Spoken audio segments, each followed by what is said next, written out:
గారు, డాక్టర్ వీరవల్లి గారు,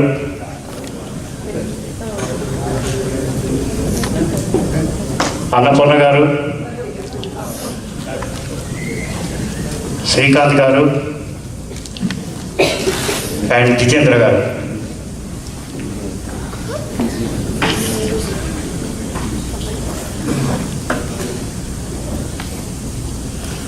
Hope you guys recognize I called Dr. Veeravalli. I hope that Veeravalli will become doctor soon. I first will start with the Jyoti Prajwalanandi. I like Annapurna garu to lead the Jyoti Prajwalana.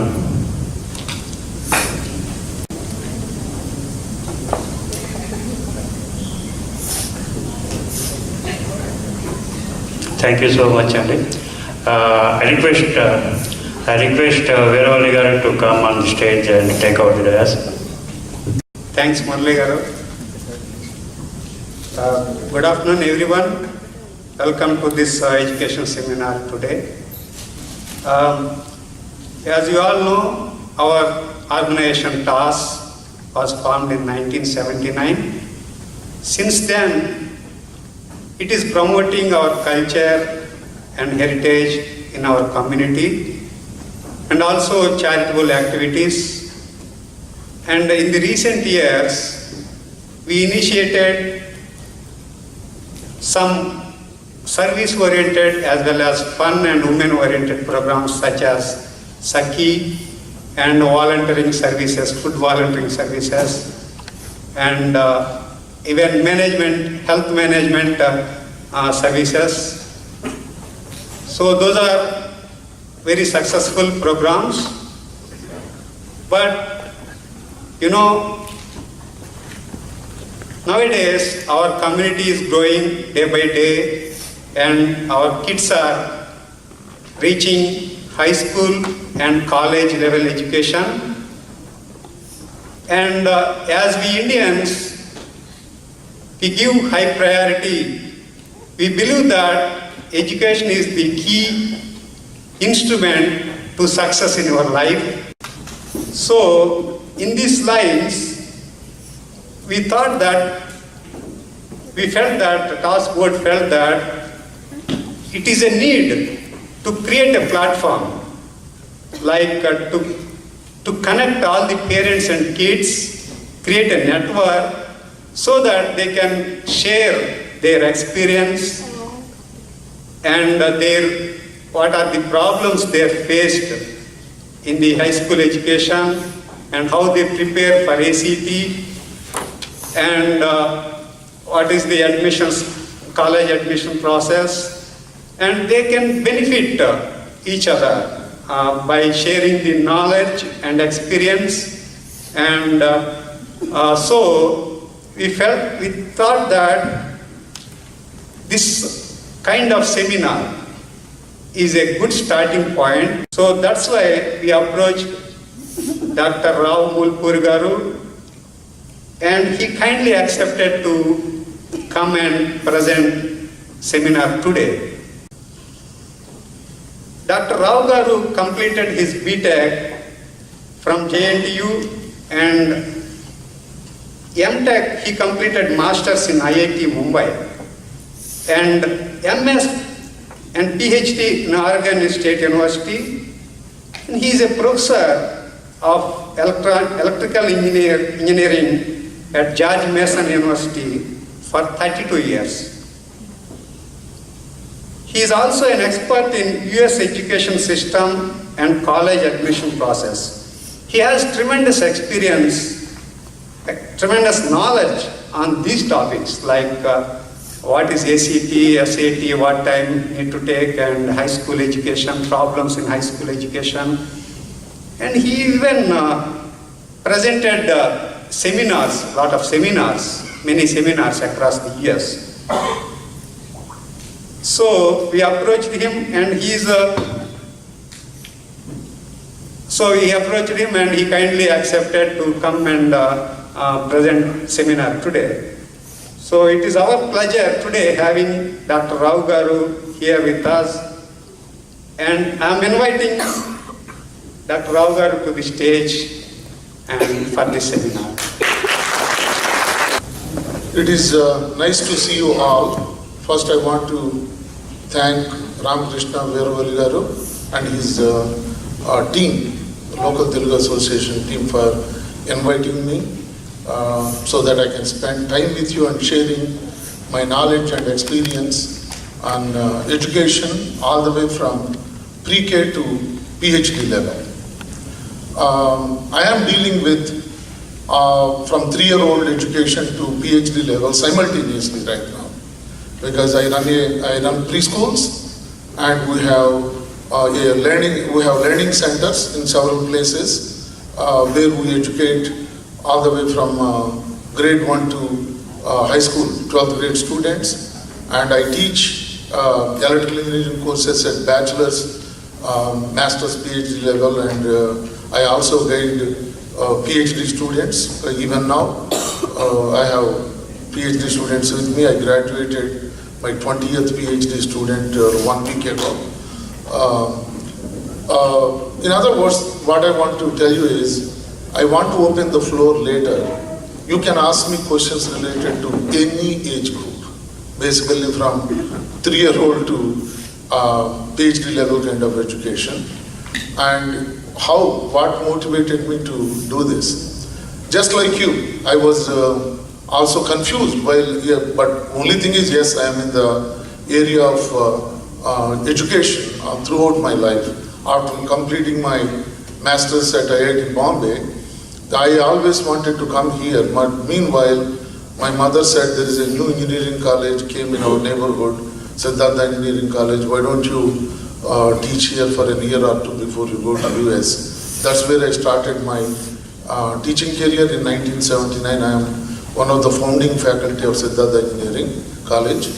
Then I came here for PhD, and like everybody here, got married, have 2 boys, and then raising them with the pressure you get from your wife all the time, do something. You have to spend time with your children, and she can't do it because they don't listen to her, so she uses me as the bad cop to discipline them and educate them and all that. I did it, okay? When my boys, the older one was graduated in 2006 from the high school, and my younger one was in 11th grade, then we thought, look, we went through a lot of pains, okay, headaches of raising these 2 kids, and why don't we give our knowledge of raising these 2 kids to young parents so that they don't have to reinvent the wheel.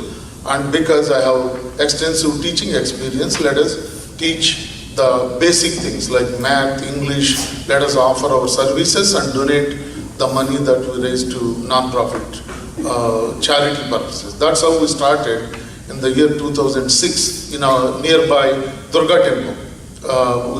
We are about 1 mile away from Durga temple in Northern Virginia, and we started with 6 students in July. I still remember about July 2006.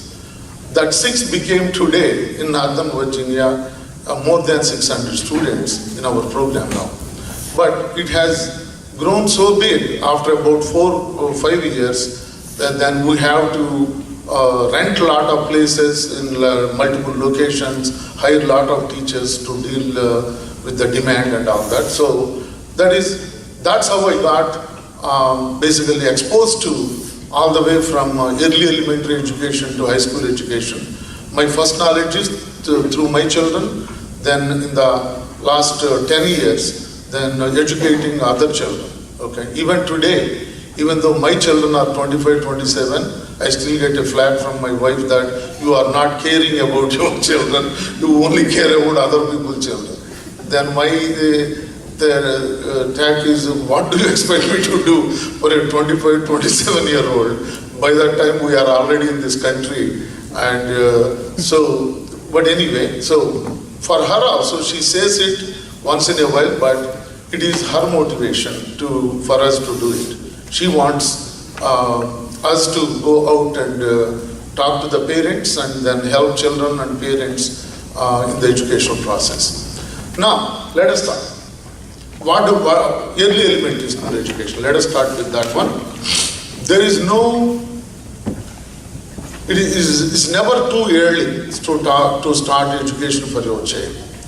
If the mom is staying home, in general, they don't even send their kid to preschool, okay? Because I am at home, I can teach it to my child. I can say that roughly about 10% of the moms can do that, because it is a very difficult task to play the dual role of a mother and a teacher. Some moms have those abilities and the knack of differentiating the role of a mother from the role of a teacher, but many do not have that skill of separating one from the other. In a situation like that, it is so frustrating. I mean, I always tell people that, I mean, a father can never be equal to a mother for any child. The reason is, if a mother carries a baby for 10 months, giving her flesh and blood to the child, what she has, the dreams she has for the child is not matched by the desire of a father for the success of the child. I salute every mother here for what you have done to your child, if you graduated, or if you brought your children so far to high school, and for also for what you are doing to your child right now. But undoubtedly, okay? But at the same time, my take on this is the frustration of the mother to bring up her child to be successful can lead to unintended consequences sometimes. Like what? You are pushing your child so much that the child can lose interest in the process about the learning process, and you are creating such a friction inside the home that you are not enjoying your own life, and you are not letting anybody around you to enjoy the life either. That can be your husband and the children in the home. So that's why what I advise to the early elementary school education parents like mothers is, if you know that you are not being effective in educating your child, just don't push it. Okay, go to the professionals, like the preschool nearest to your home. You don't need to leave them for the entire day. Let them stay there for 2 hours. Morning preschool education, or some places they offer both morning sessions and 2 hours in the afternoon. Some schools offer 3 days a week, each time 2 hours. Take that help so that you are separating yourself to do the dual job of being mother and being a teacher also. And the sooner you start, the better off you are. For any child, the research has proved again and again that early elementary education is the key for academic success.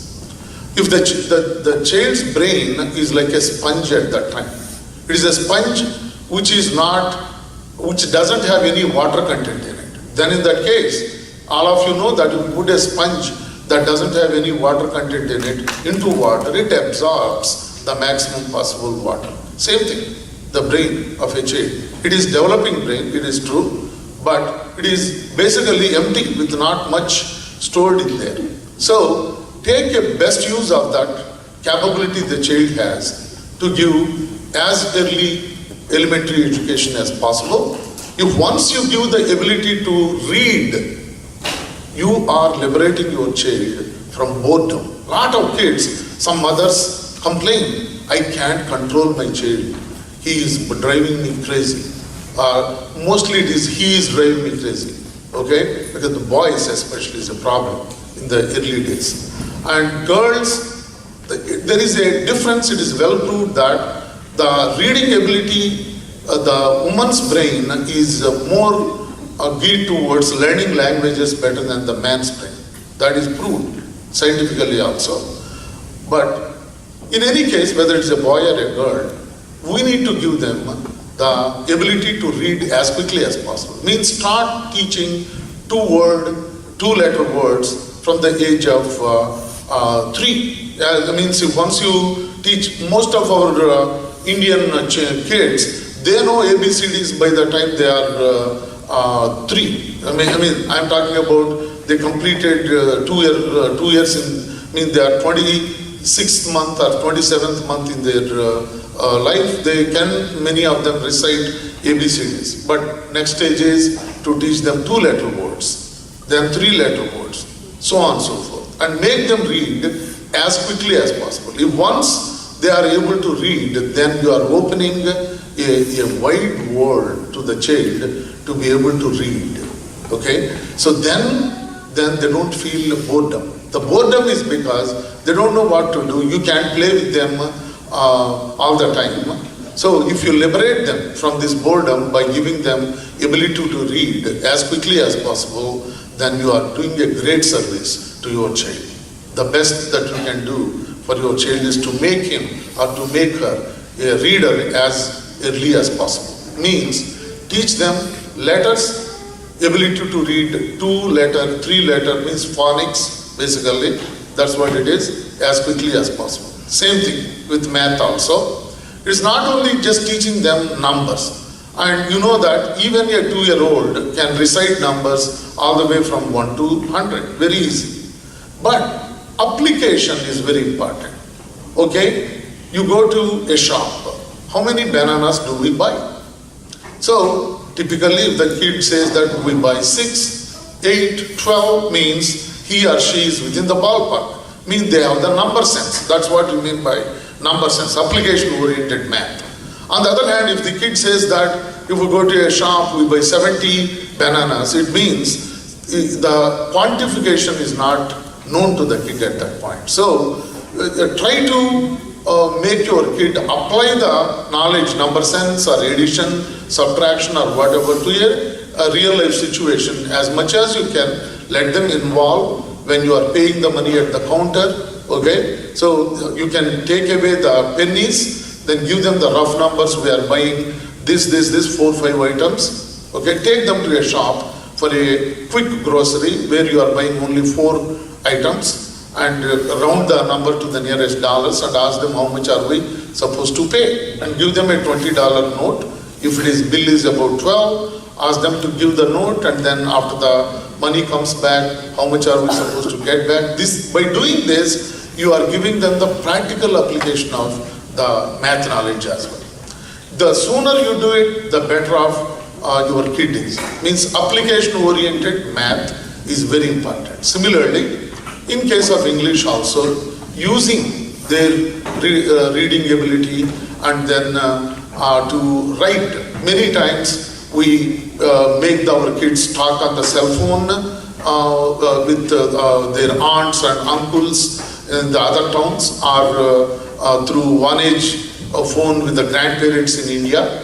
If the grandparents can read English, for example, then it's not a bad idea to make them write a small letter using simple language they already know.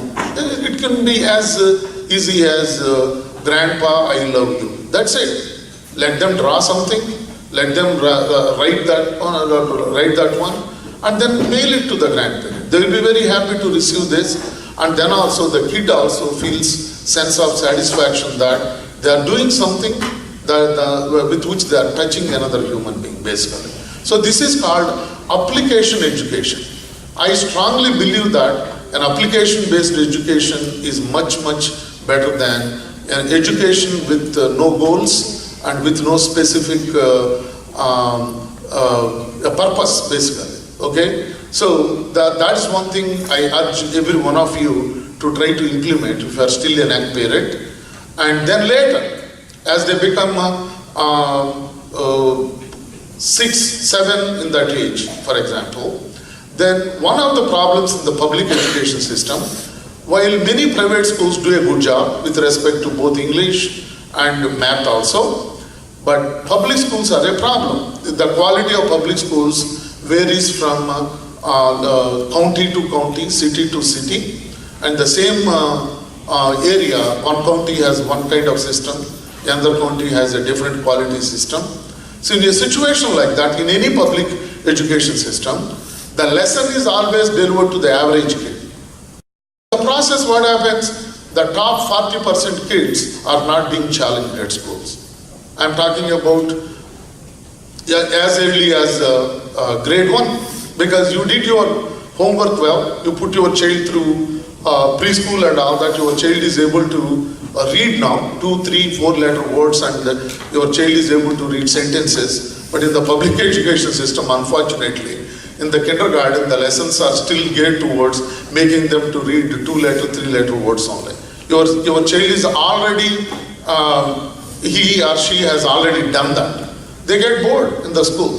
Then what am I supposed to do? Isn't it a good idea to let my child lagging behind so that he or she can be involved in the kindergarten in the public schools? So in a way, that's not right, okay? In another way, that is the way of probably postponing your job of pushing your kid to the advanced level of learning, okay? I say that give them early elementary school, like 3-year-old, 4-year-old, good preschool education. Then during the elementary school in the public schools, then you need to give them supplementary learning or advanced learning. You can take advantage of in Northern Virginia, where we live in, there are so many learning centers.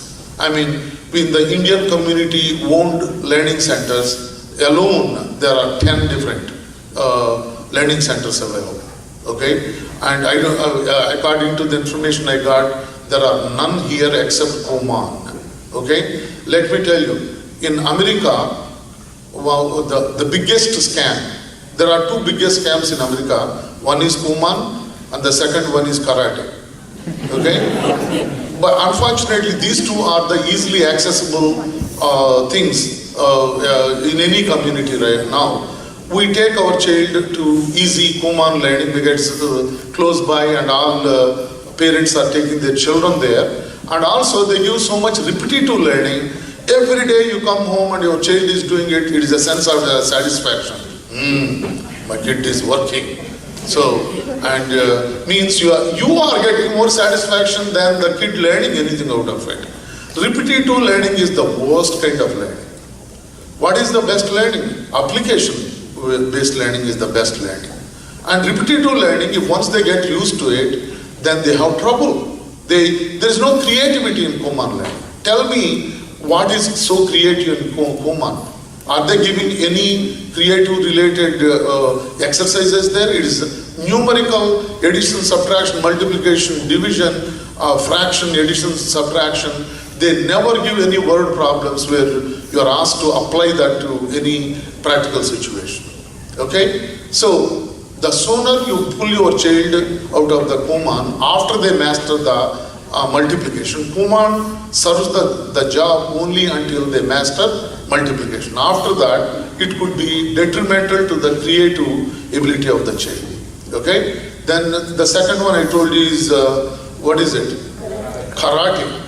We think that the good thing with karate, soccer and all these things, there is only one day of practice, maybe another one day for game, whereas karate I can leave my child every day. My child is saying, every day. So, but again, there is nothing. Every 2 months, the karate guys, they conduct a belt exam. They different names, yellow, orange, red to name. Every color that you can imagine, they have belt on that name. Okay, they have annual fee. Yes, sir. Somebody raise their hand. Don't you say that your concentration will improve if you send it to karate? Oh, wait, I am coming to that. Okay? No, that is what they sell you. Okay? So, what happens is, every 2 months they conduct a belt exam and they make you pay an additional $100 fee for that. They are doing that only for your $100, believe me. Okay? They are not conducting it because you paid already annual fee of $1,000 or whatever it is. And then, no matter how your kid performs, they give that belt. So, by doing that, what are you doing? I mean, it was in the old American thinking, which became prevalent basically in the 60s, 70s, 80s, is you need to praise the child, no matter whether they do, how little they do. But recent research proves that that is the worst thing that you can do. If the child thinks that it's easy to accomplish things or easy to get praise, then they don't know what accomplishment means. So the karate, every 2 months they are getting these belts. Your cupboard is filled with all these color belts. Then I mean, where is it? Where is the demand? Where is the real the benefit of karate? The kid is getting a sense that I don't have to really work hard to get this belt. I learned it through my own experience. When I put my older one in the karate, I can see that on the floor he's the worst performer, and he was winning belt after belt, belt after belt. Then after that, then one day I confronted the teacher, then I withdrew him, even though I paid for the entire program, because I don't want to create an impression to the child that you can accomplish things and all these awards and rewards without working hard. You need to work hard for it. And about the concentration and all this, that's what they sell. If Mr. Han, who is running the center, is running the class from the beginning to the end, there is a possibility that there will be a concentration. If you observe, most of the time the person who teaches your child is one of his chelas who is a 9th grader or a 10th grader in school. He does a hoo-ha, at the end for 5 minutes Mr. Han comes to teach them. So there is nothing really in the discipline, focus, concentration also. If you want concentration, put your child in soccer. And seasonal game, basically, that's what I mean to say. Seasonal game, basketball or whatever, it's a variety. Do you remember the bad thing about Kuman is repetitive? Karate is same thing. Highly repetitive, doing the same thing again and again and again and again. That's not good. Put your child in a seasonal sports activity like soccer in the fall, and then basketball in winter, maybe baseball, or again soccer in spring, like that, so that they enjoy that as well.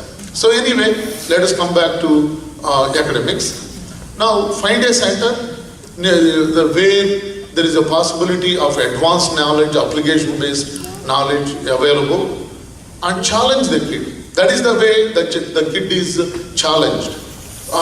In the county schools, as I told you, they are not challenging enough for the top 25-30% of the kids, because they already know that stuff. They can easily deal with it. They get bored. Okay? So in case if nothing is available, then why don't you go to a bookstore? Why don't you figure out a teacher in your neighborhood, a high school teacher or a middle school teacher, elementary school teacher. Tell them that this is my objective. Then gather about 4 or 5 children in your neighborhood. Then hire the teacher to teach English and math or whatever we want to the child. Okay, that is the least that you can do if no learning center is available in your neighborhood.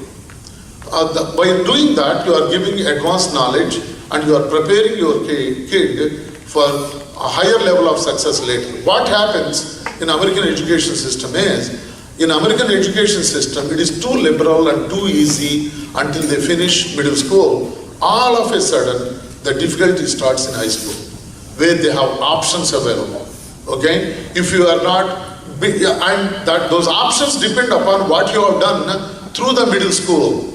If you are not in the advanced math path, then you are supposed to take math 9.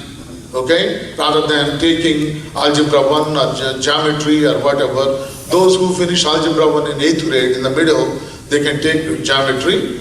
Otherwise, they have to take algebra 1. The real divergence of starts towards the end of the middle school, like 7th, 8th grade, and then in the high school, then the kids are going to different paths depending upon their capability. So in the elementary school, everybody is doing almost the same. But if you want your kid to separate himself or herself from the rest of the kid, give that advanced knowledge early, so that where this divergence starts happening, which may be 7th grade or 8th grade, they can take algebra 1, geometry and all that. Then they can take off and then finish their high school with flying colors, knocking off some of the college credits, than going to college and then start their college education with already maybe 15 to 24 credits of college credit already earned, basically. In college then, they can pursue a minor in their area of interest. I will give you some examples. Some kids who have natural talent in music, okay, they think that I want to go to college and I want to major in music. But they don't know that music is a very, very difficult major to have as a career later. Okay, you graduate with a degree in music, then what do? There aren't too many jobs.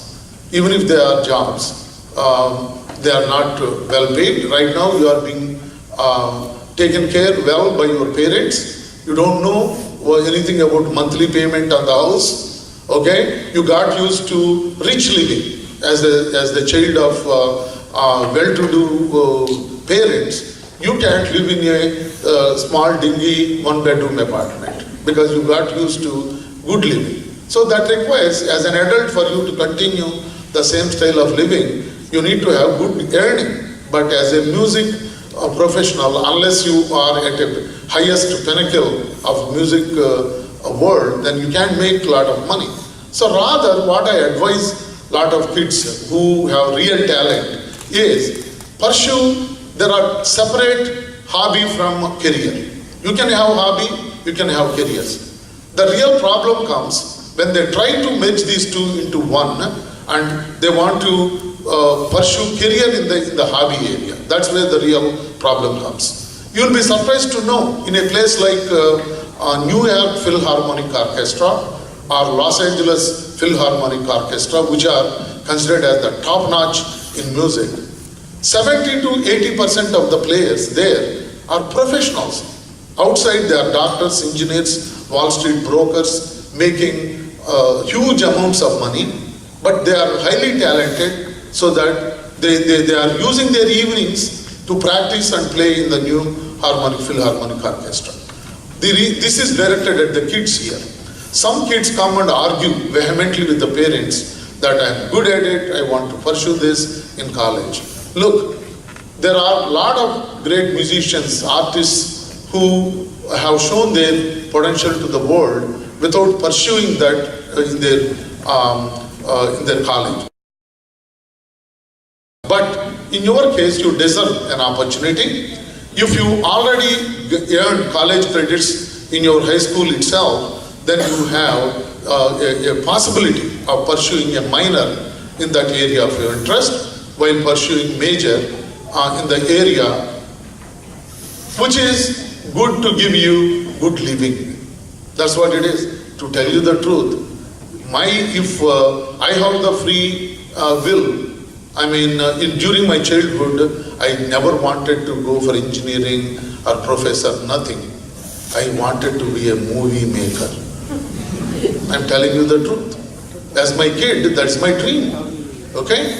But you know that how many people realistically can become movie makers and that too be successful in movie making? Not many, isn't it? So at least I thought about it, then I read about these things. In those old days, we used to get a lot of Telugu movie magazines. I read the stories of hardship of a lot of the artists on Pandi Bazaar in Madras, T Nagar area. Then I thought, look, I don't want to be one of them looking for food on in the T Nagar on the Pandi Bazaar. What I want to do is, I want to have a career and at the same time be good at it. And then I'm going to save money and I'm going to make movie later. And I did it, basically. And I pursued engineering in college. All the time, wherever I did, it was always at the high level. I went to IIT for masters, came here for PhD. Then within 8 years from my PhD, I became full professor, which is not easy in America to get 2 promotions in a matter of 8 years. And I was only 36 when I became a full professor. Then I thought, now this is the time to pursue my hobby. Then I went to India, made 2 movies. Then I never thought that I'm going to be a continuous movie maker anyway. Statistics don't support you that you can make movies, tens of them, because you can, not even 1% of the movie producers ever make money in movie production. What I did was I consulted during my professorial days to Naval Research Laboratory, put aside that money, I made a decision, all this money is for the movies. As long as it lasts, I will make movies. I made 2 movies, I didn't lose all of it, some was still there. I thought this is it, I pursued my dream, over. Okay? So, what I am saying is, you can pursue hobbies as a side hobby, not as a career. This is the common problem. A lot of parents bring their children to me for advice. Sir, we are having trouble. My kid says, one of my close friends in Maryland, his daughter, excellent musician. She can sing opera just like opera singers at a highest level. She was, for her age group, one of the 5 top opera singers in Maryland at that point. He was so frustrated, basically, that she wanted to major in singing. Then he brought her, then I told her, Vidya, let us, why don't we have a compromise? Because you already had your school college credits, pursue music as a minor, major in another area of your liking. Then she decided to pursue major in business and minor in music. After the first semester, she didn't pursue music at all. And not because anybody told her to drop, she realized, because when you are home, when you are 18, and as long as you are at home, you have this rebellious nature that you have to do something against the wishes of your parents. The moment you are out of home, you are making the decisions, then the reality sets in, and your judgment capability also then improves when you are on your own. And that kid finished college, high colors basically. Then she got into University of Pennsylvania Law School, where possibility of a fresh college graduate get into law school in University of Pennsylvania is 5%. Only 5% of the applicants are accepted. She got in. Now she is a successful lawyer in New Jersey right now. So what happens is, and I want the kids to recognize that. Now I talk to her once in a while. Vidya, do you remember this is what happened? What do you think? She says that the advice you gave me is one of the best advices I got. At that time I was naive enough to think that I can be successful in the music world. But I can be successful if I want to even now. But I strongly suggest that people should separate the careers from the hobbies. And my advice to all these youngsters is please separate these two. Okay? And you can have a successful career, and in medicine you can do so much service in medicine. I'm telling you can do so much service as an engineer. You can create new devices that are going to save the mankind if you are in the biomedical engineering area. And if you are a software professional, you are writing the software for new applications which are making the human life easy. Okay? Don't think that these jobs are run-of-the-mill jobs, there is no fun in it. If you look deep down into these professional jobs, you are giving so much back to the society through your jobs. So you can have a lot of fun as a doctor, engineer, scientist, or even a Wall Street job if you do it ethically. Unfortunately, some of them are so unethical, but if you are ethical, you can serve your clients in the Wall Street also well, and then do a great job serving mankind through a good job in Wall Street, because without Wall Street money, there is no money for investment in America. So every job, which are high-paying jobs, if you look deep down, they are serving the society at highest possible levels, and at the same time, you can pursue the art in whatever form, music, dance, or whatever, also to your liking.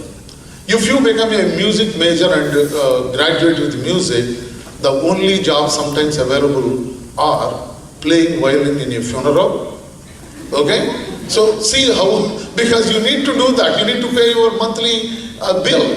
How fun is it to play a violin in a funeral for the $100 they give? It's not a great fun, isn't it? So please take this into account. Now, in the early elementary school education and middle school, I want to tell all the children one thing. They always say that my friends told me that this is what it is and I don't trust you. There is no better friend to you than your parents. The best friend for any kid, I'm telling you guys, listen to me, is your parent. Your mom and your dad are the best friends you have. Those two have your best interest. If you think that your friend who is same age as you are knows about the world better than your parents, you are kidding yourself, okay? Because I want you to understand, your parents already lived through the life that you are living right now. They have the benefit of hindsight. They can look back their own life. They can give you the better advice than what you can do to yourself or than what your friend can advise you. Okay? So never think, and another thing these guys use is, that was in India, this is America. Let me tell you kids, okay? Globally, okay, the systems may be minor differences, but there aren't major differences in the educational system, or the social fabric of life and all that. You will be surprised to know that the kids in India today are more westernized than you are. Okay? So you don't tell your parents that that was in India, you don't know about America and all that nonsense. It is a nonsense, basically. You better learn to your parents. They know your interests better than you do. But if there are some issues, if you think your parents are being unreasonable to you, make your point silently, in a convincing way, without arguing at a high voice and all that. Okay? Tell them in a calm voice where they are not understanding you. And I am very sure when you tell something in a calm voice, in a persuasive voice, your parents will listen to you because they are your best friends. You don't have another person who is a better friend than your parents. Okay? Now let us come back to the education again.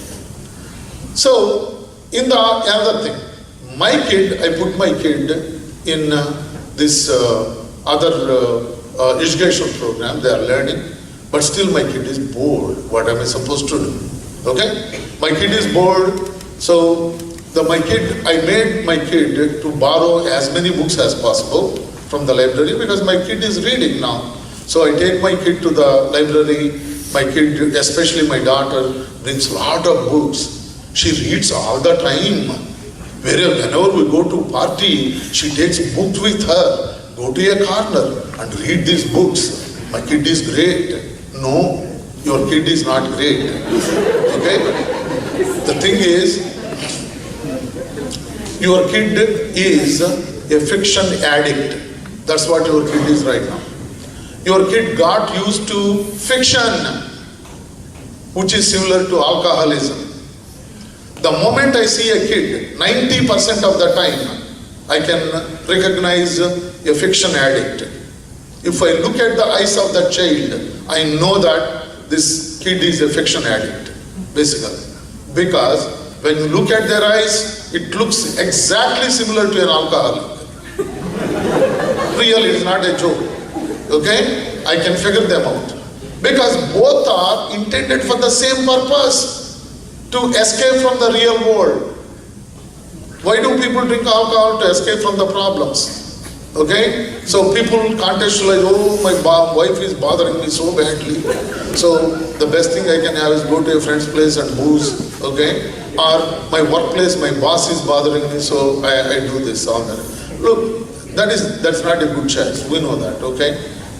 That's not. Okay, what I'm saying is, and I don't know how many of you, nowadays there is a big problem also.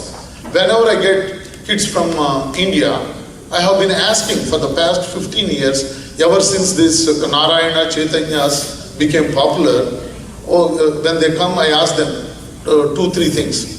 Who is your favorite actor? Then they choose Balakrishna, Chiranjeevi, Mahesh or whatever. Then I ask them, what do you think is the best movie ever made in Telugu?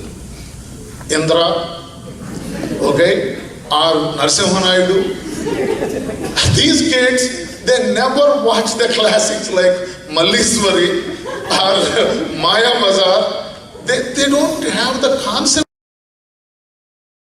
of what is the reference, what is the best. Okay? When I was a student, we used to go to the library and take classics written by people like Palagum Padmaraju, Telugu writers I'm talking about, Beena Devi. Okay? Great writers. They tell you what is the world, what is the outside world is about. Okay? On the other hand, there were options in those days also. Yaddanapudu Sulochana Rani. Okay? In all her novels, Vijay, 6 feet tall. Okay? And curly hair. And he's not too fair. He's only Samarachaya. Okay? Then Vijay always has, that is the dream she was selling basically. And the girls got used to reading this dream. So whenever the father brings a match, and people are, most of them are like me. They are not 6 feet tall. Okay, they don't have the curly hair. Okay, they are not good complexion. What is it? You are asking the girl to go down to her dreams, basically. With that, so that is the reason why I'm telling you. I'm just bringing the joke, Yadampudu Sulochana Rani. But at least in Yadampudu Sulochana Rani novels, the filth is very limited. Okay, very limited. That one sentence ends the whole thing. Whereas in American English literature, there is so much filth, and you don't even read what they are reading. Okay, so I want all parents to watch what your kids are reading. Make their reading portfolio a divergent portfolio. In other words, variety of books, non-fiction. Let them read history. Let them read biographies of people who made a difference in this world, going back all the way to the before Christ days also. Okay, and then let them read what is happening around us. Automation. Now they are testing a automated car in Singapore as a taxi. Okay, that is happening soon. They are going to test an automated car, driverless car, to work as a taxi in Singapore. I can tell you in 10 years from now, it is a reality. Automated cars are going to be on the road, and then people are already lazy, they are going to become super lazy once that happens. Okay? But the kids should know what is happening. What is automation?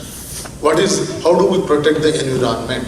Because we have the solemn responsibility of giving this planet in a same condition, or if possible in a better condition than the way we inherited it. So they need to know about all these scientific, technological issues out there. So non-fiction reading is the best reading, and all essays later they write in the high school, and also later when they apply to college applications. You don't write about Yadampudu Sulochana Rani or any other fiction novels that you read.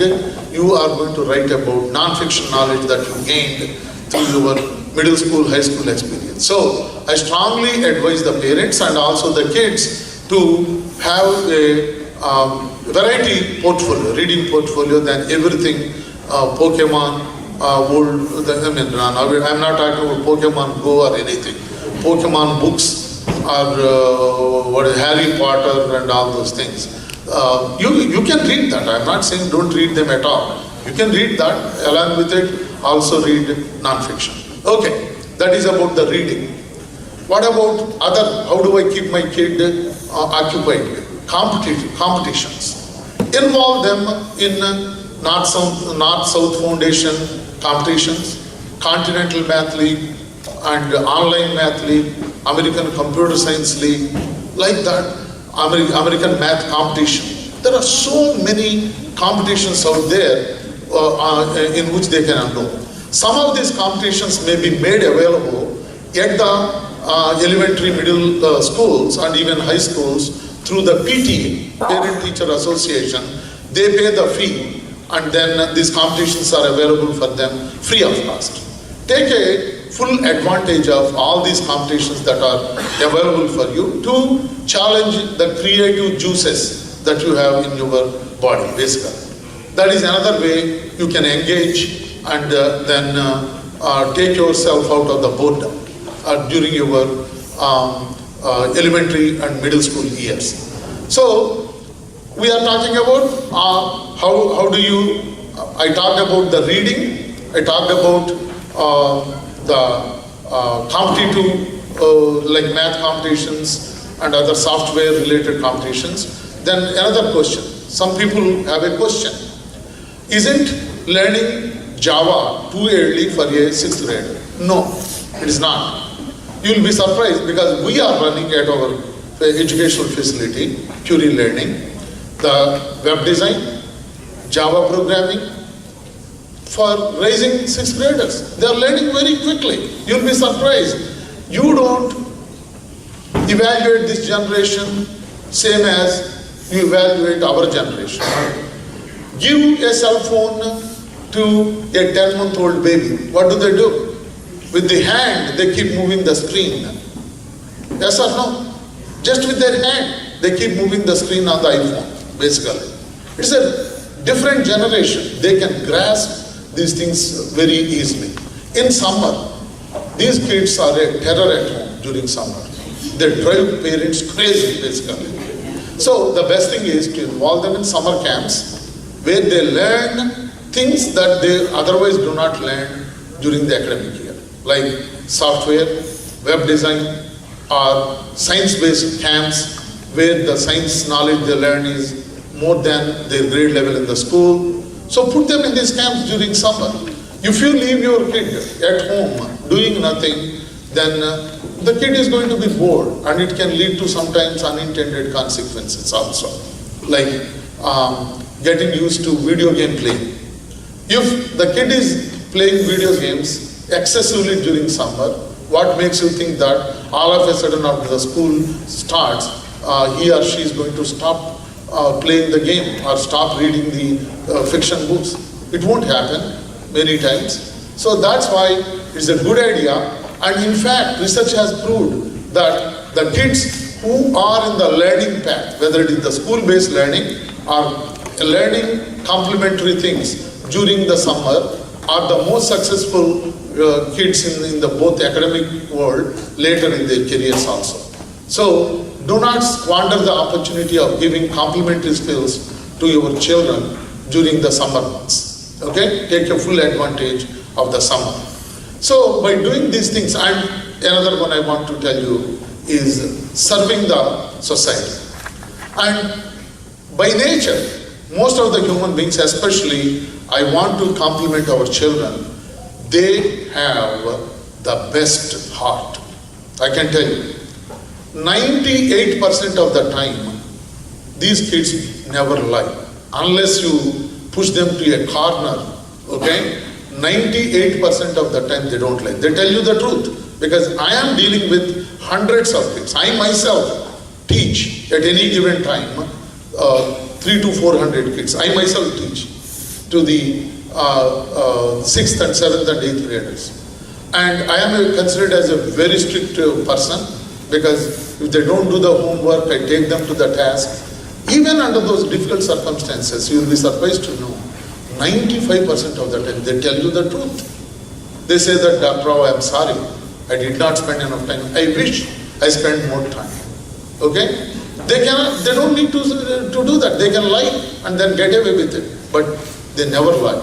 And I really compliment these kids for their truthfulness. Some of the parents may think that in villages, మా పల్లెటూళ్ళు అనుకుంటారు, ఇంత సత్యకాలం సత్యం అయితే ఈ ప్రపంచంలో ఎట్ట బతుకుతారో బాబు. Okay? So that is in Indian context. If you are truthful, you are not good in India. But in this country, you are supposed to be truthful to grow in career, okay, and in life. And they also want to serve if you provide them an opportunity. And colleges, because I was asked by Ramakrishna garu, what is it that the kids are supposed to do during their middle school and high school years to make themselves attractive in the college admission process. You are supposed to do things what many other kids don't do. One of them is service, basically. So you can form a club, social service club yourself, and then go to the nearby homeless shelters, and then you go ask them that this particular first Saturday or first Sunday of every month, we are going to cook food and bring it and serve here. And involve the kids, unless you are out of town for one reason or the other. If there are 10 people as a part of the club, maybe 1 or 2 are not there in a given weekend. The remaining 8 parents and the 8 families are there. Make them involved in this activity, and then that is the starting point. And another thing, peer tutoring is very important. You are an 8th grader. You have knowledge. You are accomplishing well in school. You can be a peer tutor. You can help struggling kid in the same grade level, or junior children like 7th graders, 6th graders, or even 3rd, 4th graders in your neighborhood. Just volunteer your time, 2 hours every week, and tell in your neighborhood that send your children, I will help them to learn math or English, so that you are relieving the mom also for a couple of hours. And also, it is going to make you feel good because you are doing something good to the other child. So that is another thing that you can do. And as you grow, once you are 16, then you are eligible for higher level of social service. You guys can form a group, okay? Because legally, like things like Red Cross, hospitals, they don't allow the kids less than 16 years to come there, because according to the insurance policies they have, they are not supposed to involve anybody less than 16. Once they are 16, then insurance policy allow them to give volunteering opportunities to the kids. So let them go to Red Cross to volunteer their time. When people come for donating blood, these are the greeters. Then make them take a registration, and after the blood is drawn, then the patient, the donor is not supposed to leave. They are supposed to sit there for half an hour or something. You are supposed to give juice and some food to them. You can do all those things initially, okay? Then graduate to the next level. That is the beginning. Graduate to the next level. You guys can form into a group, and then spend your summer, go to one of the third world countries. That you can go to India, Bangladesh, Nepal, or some other country with proper guidance from non-profit organizations, plenty of them available. Go there and serve for one project, for 1 month. Something that is not there in a village, you are going to establish there, okay? So that can be basically generating awareness there about hygiene. There are a lot of villages where most of the diseases are due to lack of hygiene. So you can work on these hygiene related projects.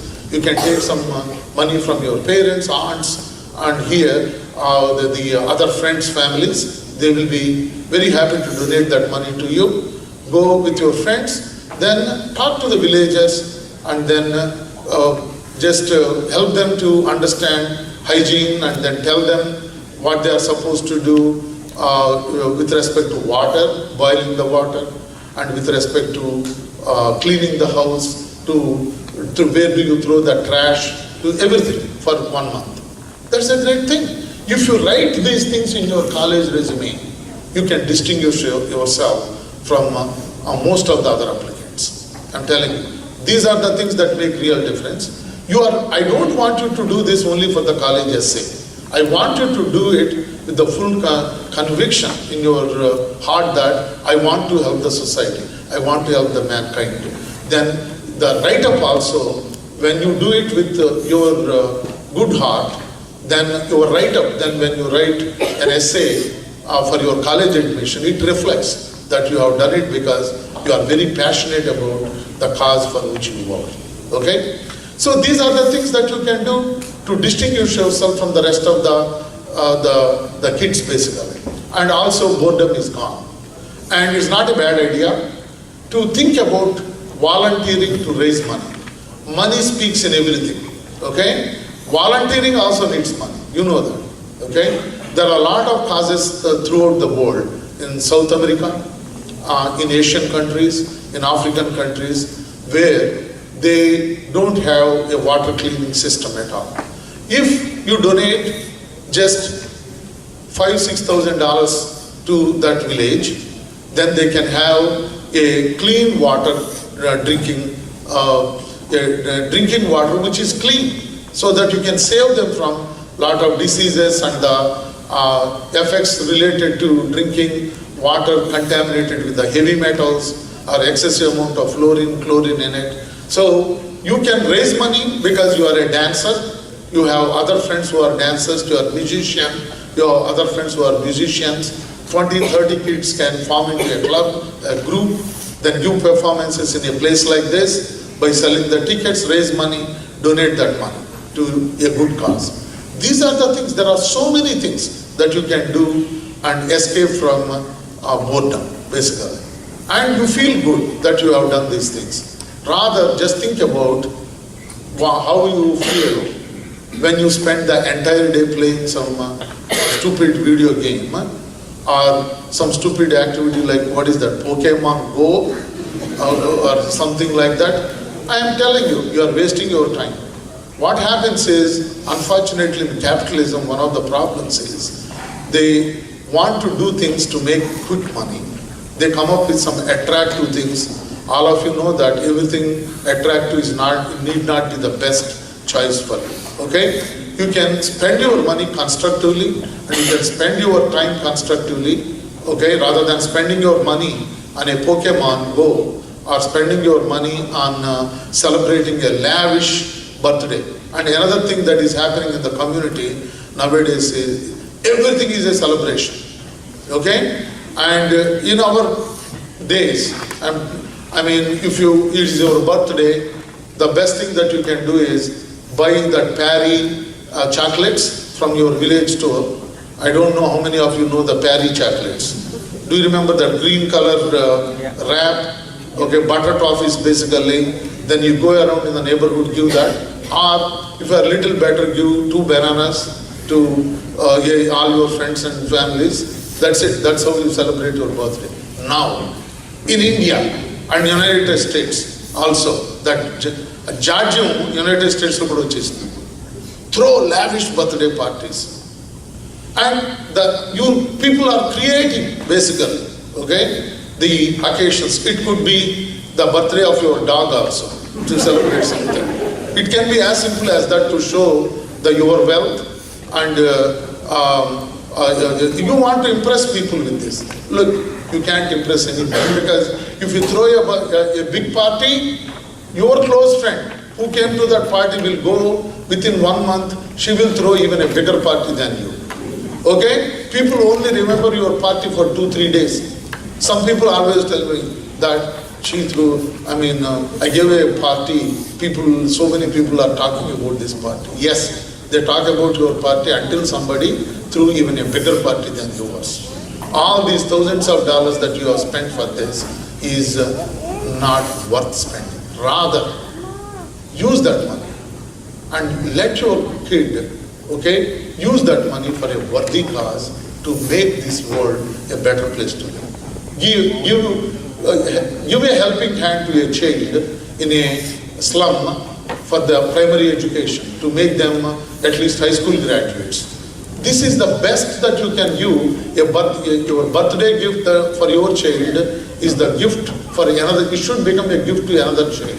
So that birthday that you wanted to celebrate for your child will be well remembered by your child also, because I spent my money, which otherwise I am supposed to throw a party on this worthy cause. Your child is going to remember that, and your child has another friend somewhere in India where you can go and meet that child whenever you go to India and develop that bond. There isn't better than a permanent bond that is developed between two human beings. All this, throwing a lavish party for the people who are equally caliber like you, how long do they remember this party? Very short period of the time. Okay? So I want the parents also to understand this, because you want to, how do I make my child a good child? These are the little things that you can do, okay? And if there are any restaurant owners, guys, forgive me. My intention is not to rob your business, okay? That is not my intention at all. I am sorry, okay? But nowadays, a lot of politics are also going on. Okay. Now, let's come to what is it that about honors programs, GT programs, so on and so forth. Let me see what the time is. Okay, we still have the time. Now, many times people ask, Rao, is it a good idea to put my child in the gifted and talented program, or Spectra, or some other future programs? Different counties, different jurisdictions have different names to them. Okay? Undoubtedly, it is worth sending your kid for these, because they are challenging programs. They are better than regular programs. Some of these programs have entrance exams, evaluation tests, where your child's capability is tested by tests like COGAT, cognitive ability test, or NAT test. Sometimes they have Iowa test, and so many other tests are used to decide which child is going to the advanced programs. So it is worth sending your kid through these programs. Certainly, that is one way of giving advanced learning to your child. And then, suppose if your kid is struggling after sending your kid to the advanced program, then is it worth continuing in a program where my child is struggling? Certainly it's not worth. Okay? A kid, there is something called self-esteem. Okay? If your kid is in the bottom of the class in the advanced program, it's not going to serve your kid well. And sometimes they are worried, if I pull my kid out of this program, my kid may look like a weak kid with respect to other kids in my neighborhood. My friend Sarala's son is in the top of the class. If I pull my kid out, is my kid going to feel bad about it? Isn't it going to bring, don't I become a laughing stock in my friends? I'm talking about the moms, okay? Look, that little thing that you may think that is a laughing stock, if that compromises the long-term academic viability of your child, it's okay to go through that humiliation for a day or 1 week. Very soon your friends will get adjusted to it, and your kid will be better served by pulling away from a program where he or she originally you thought the kid can fit into and flourish, but the kid is not able to fit into, then pull the kid out and then let them continue the regular program. Then they will be at the top of the class if you pull them out. So do not hesitate to make that critical decision if it is required. Okay? So why don't I stop here for now on the elementary before I come to high school level education and open the floor for questions on this. Then I will go to high school education thing. I will take few questions on early elementary school education, and middle school education. No question is a stupid question, and usually the first 2 questions are difficult to get, and after that more questions come. But it is only for 5 minutes. I am going to take questions. After that I will go to high school and college education related questions. Yes. Yes, sir. First of all, thank you, sir, for coming. The question what I have is like, especially for the students who are pursuing medicine, engineering, or the law school, what are the things and rules and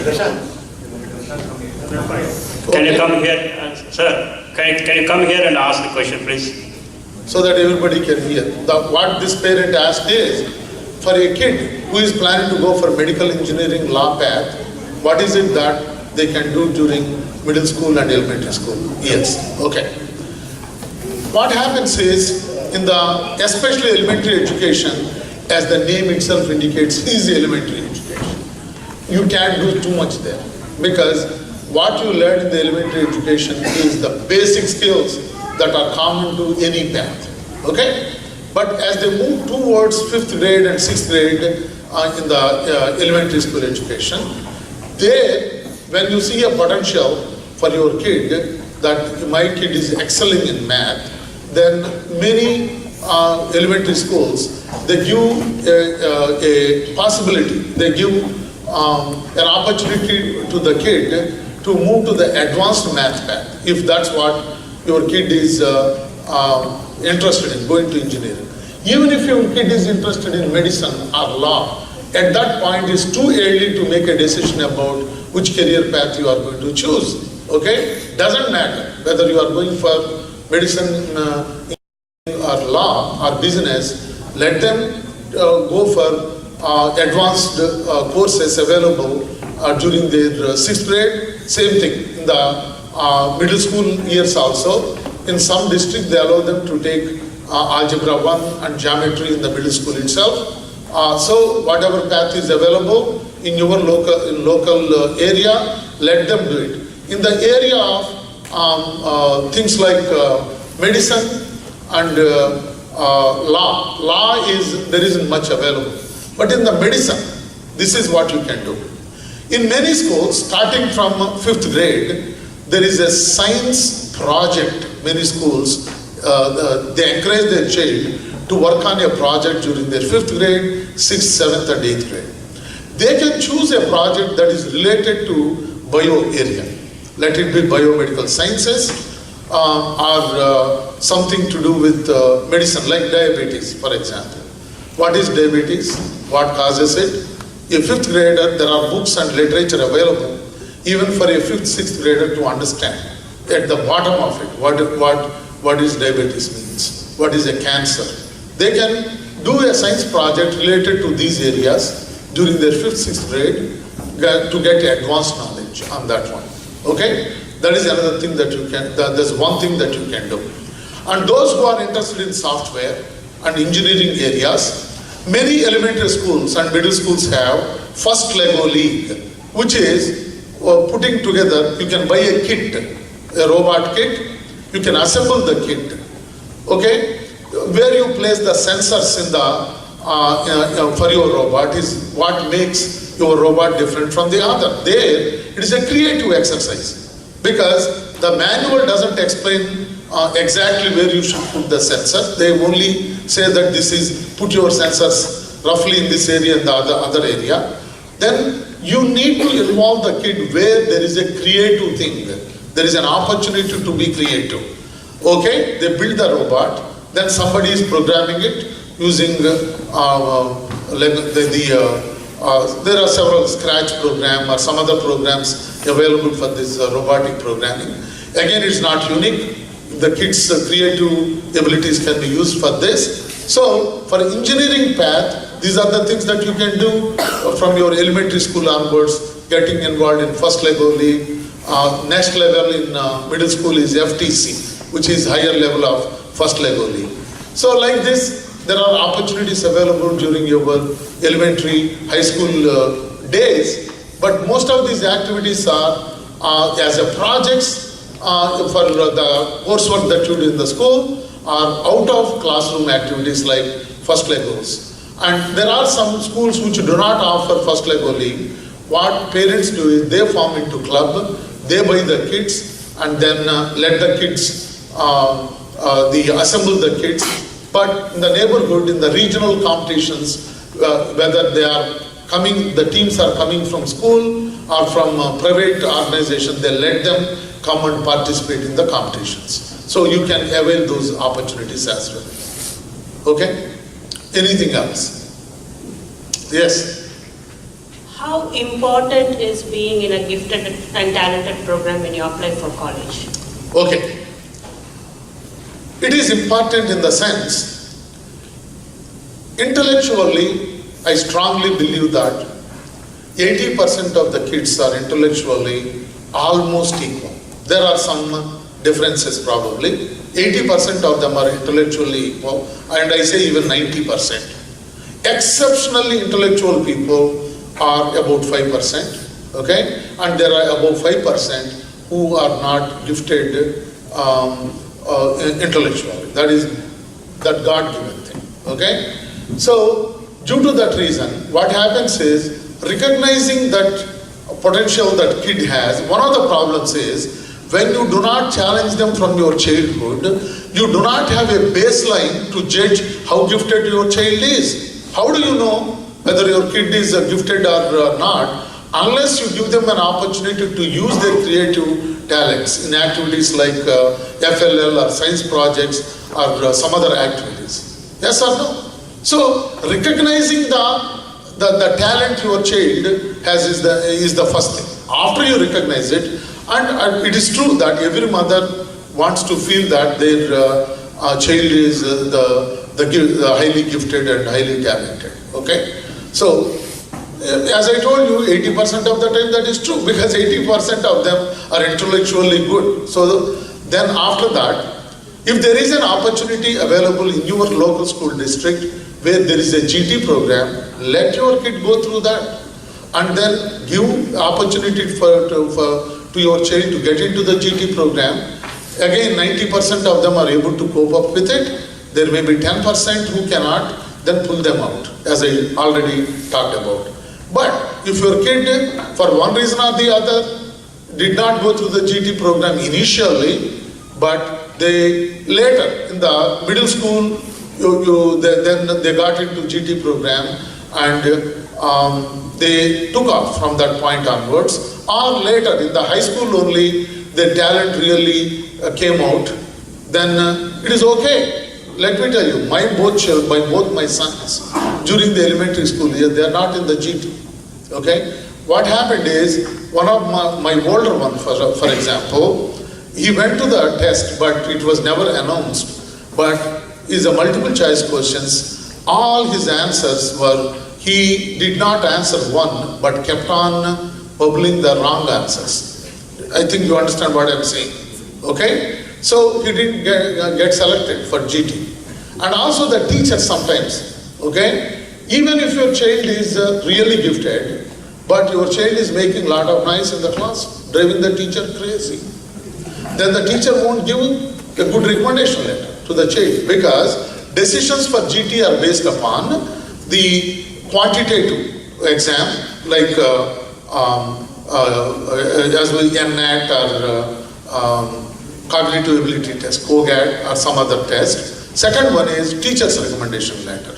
Okay? Sometimes the teachers don't recognize the talents. One reason is, if the kid is excessively making noise, where is the kid giving an opportunity to the teacher to look at him in a positive way? Do you understand?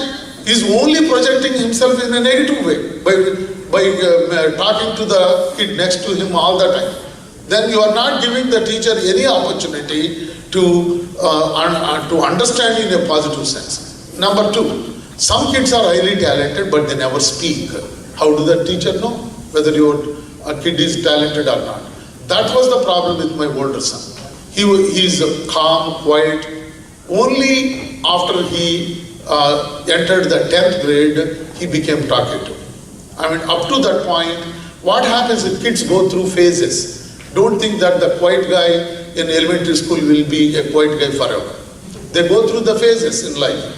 My older one is an example. Up to 10th grade, we thought that how is he going to live in this world? He doesn't talk to anybody.